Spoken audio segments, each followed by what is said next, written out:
the professional learning that comes from a one-day workshop, from a one-off type event, and it really had us thinking about the power of the collaborative team meeting in relation to professional learning for our staff. When you think about teachers attending that full day of learning, and then they have lots and lots of ideas at the end of that day, and then they go back to their classroom, and in their classroom they get busy with their everyday moment by moment activities that are happening and the demands that they have on them. And you think how much of the learning from that full day actually comes to fruition. But when you think about the transferability too, in that particular day, we may have staff members that are going, this is exactly what I need at this moment in time.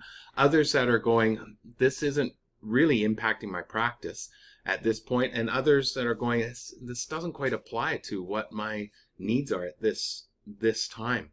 But the really powerful thing in a collaborative team meeting is we can surface the learning from those days, where we can be able to say, well, I remember one time when we engaged in this professional learning, and maybe that's something that we could try. So again, it becomes that way that we just actualize the ongoing cycle of trying things in our classroom, seeing if it works, and coming back to one another. Really, really powerful when we can look at that collaboration for our own internal learning.